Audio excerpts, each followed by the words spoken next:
नमस्कार, मैं हूं पंकज मटपाल और आज इस वीडियो में मैं आपके कुछ सवालों के जवाब दूंगा। जो सवाल आपने मुझसे पूछे हैं मेरे वीडियोस पर कमेंट करके। और शुरू करते हैं ये कार्यक्रम, लेते हैं एक एक करके कुछ सवाल। पहला सवाल मैं ले रहा हूं, ये पूछा है संजय सागर ने। संजय सागर ने बताया है कि उनकी उम्र 33 ईयर्स की है और उनकी 2 बेटियां हैं, 3 साल और 2 साल की, और वो 2500 रुपया हर महीना इन्वेस्ट करना चाहते हैं शिक्षा के लिए, शादी के लिए। अच्छा, दोनों गोल्स बताए हैं। अब मुझे ये नहीं समझ में आ रहा है कि आपको 2500 के 2 इन्वेस्टमेंट यानी कि 2 SIP करनी है या फिर 2500 रुपये कुल इन्वेस्ट करने हैं।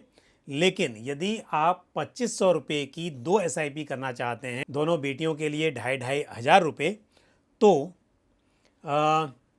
क्योंकि 2 साल और 3 साल की बेटियां हैं तो समय आपके पास काफ़ी लंबा है, और ऐसे में सलाह होगी कि आप मल्टी कैप फंड में इन्वेस्ट करें।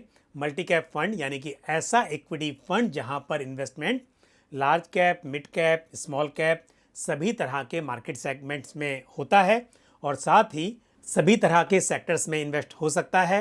तो यहाँ पर मैं आपको 2 स्कीम्स के नाम सजेस्ट करूँगा। एक है ICICI prudential multi cap fund और दूसरी स्कीम होगी आदित्य बिरला सन लाइफ मल्टी कैप फंड। तो ये 2 मल्टी कैप फंड्स हैं जिनमें आप SIP कर सकते हैं। यदि आप 2500 की 2 SIP कर रहे हैं तो 2 नाम हैं। यदि आपको सिर्फ एक SIP करनी है यानी कि कुल मिलाकर 2500 रुपीज़ इन्वेस्ट करने हैं, तो फिर भी आप एक स्कीम में 1,500 रुपये और एक में 1,000 रुपये इन्वेस्ट करके 2 मल्टी कैप फंड्स में इन्वेस्ट कर सकते हैं। बढ़ते हैं आगे, लेते अगला सवाल जो पूछा है बालूराम कुमावत ने।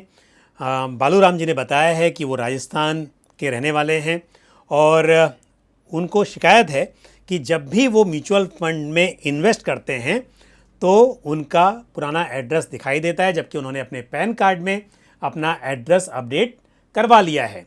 तो बालूराम जी, मैं आपको बताना चाहूँगा कि आपको अपना KYC अपडेट करवाना होगा। यानी कि म्यूचुअल फंड्स में आप जानते होंगे जब पहली बार इन्वेस्टमेंट करते हैं तो KYC मैंडेटरी होता है और आप KYC का फॉर्म भर के साथ में अपने जो डॉक्यूमेंट्स हैं, ID प्रूफ और एड्रेस प्रूफ, वो लगाकर सबमिट करते हैं।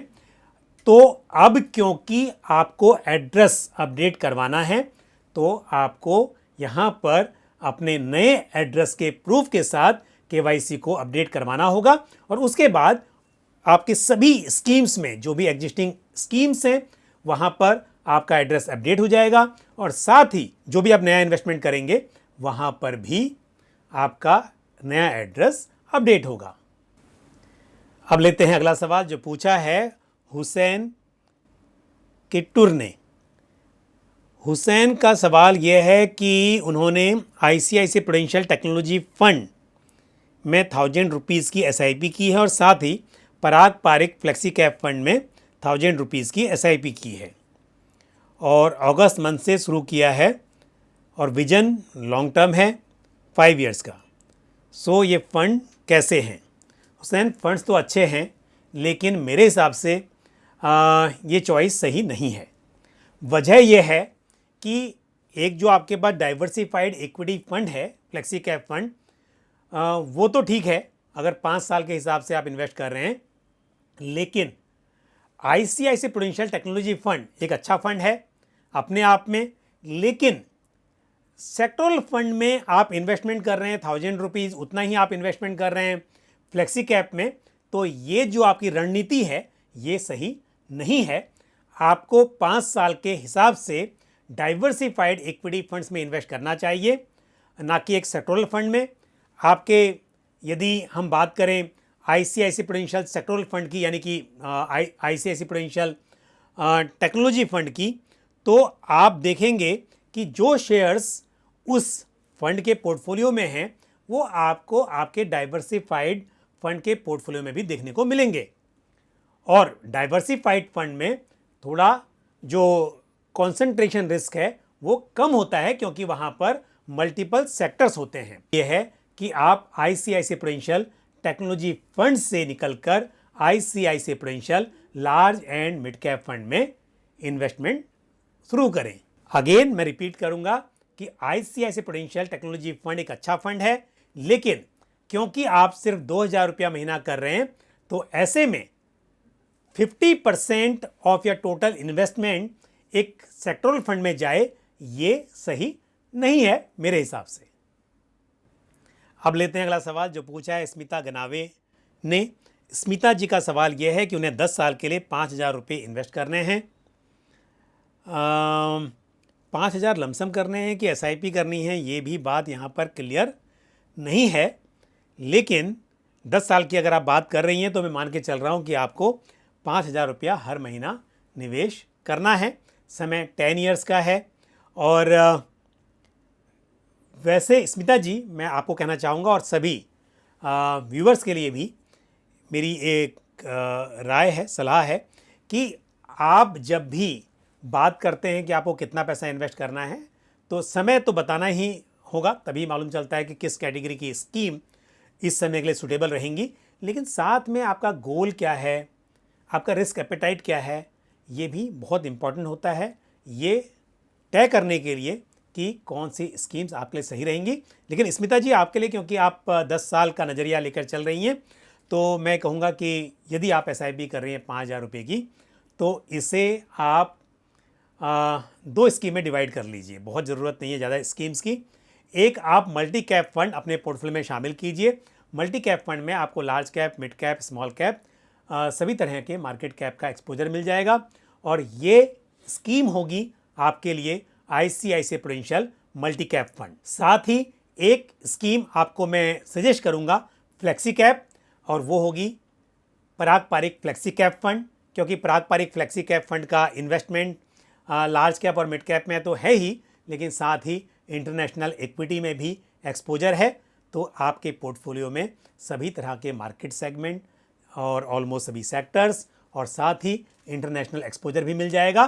तो 2 फंड्स में आपको एक अच्छा डाइवर्सिफिकेशन यहाँ पर मिल सकता है। और यदि आप 5,000 रुपया सिर्फ लमसम में इन्वेस्ट करना चाहती हैं, एसआईपी नहीं करना चाहती, तो फिर आप ICICI prudential multi cap fund में इन्वेस्टमेंट कर सकती हैं। और फिर समय के साथ जब भी पैसे हो तब उसी स्कीम में आप टॉप अप कर सकती हैं। लेकिन मुझे उम्मीद है कि आप एसआईपी को लेकर सवाल पूछ रही हैं, तो ऐसे में जो मेरा पहला आंसर था वो आपके लिए सही बैठेगा। अब लेते हैं आज आखिरी सवाल जो पूछा है गेमर बॉय ने। और इनका सवाल ये है कि इन्हें हर महीना 15,000 रुपये चाहिए, इसके लिए कितना अमाउंट इन्हें लमसम में इन्वेस्ट करना चाहिए।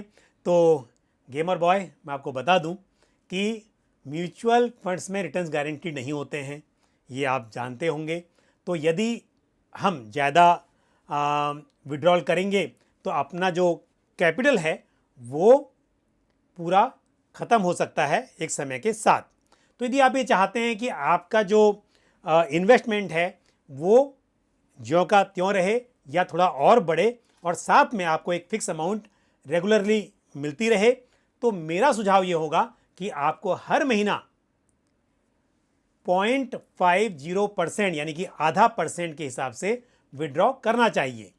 क्योंकि यदि यहाँ पर ग्रोथ साल में 6% की भी होती है, तो भी आपका पैसा जो कैपिटल है शायद वो बची रहेगी।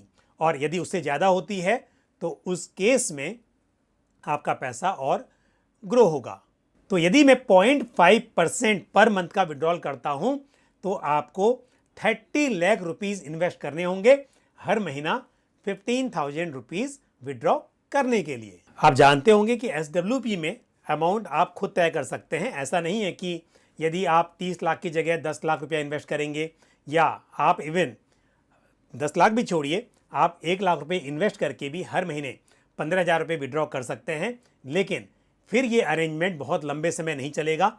एक समय के बाद आपका जो कैपिटल है वो पूरा जीरो हो सकता है या हो ही जाएगा यदि आप हर महीने 15,000 रुपये विड्रॉ कर रहे हैं और सिर्फ 1 लाख रुपये आपने लमसम में इन्वेस्ट किया हुआ है।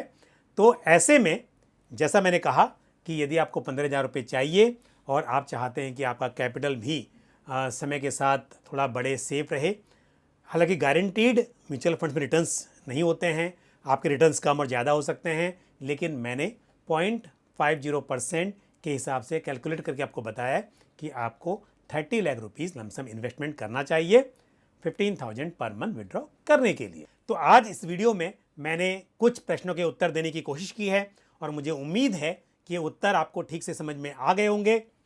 ये जानकारी जो आज शेयर की ये आपको समझ में आई होगी, पसंद आई होगी। आपके और भी जो भी सवाल सुझाव हों आप कमेंट बॉक्स में पोस्ट करते रहिए। आज के लिए बस इतना ही, मुझे दीजिए इजाज़त। अगले वीडियो में फिर आपसे मुलाकात होगी। थैंक यू, जय हिंद। म्यूचुअल फंड निवेश बाजार जोखिमों के अधीन है। योजना से संबंधित सभी दस्तावेजों को ध्यान से पढ़ें।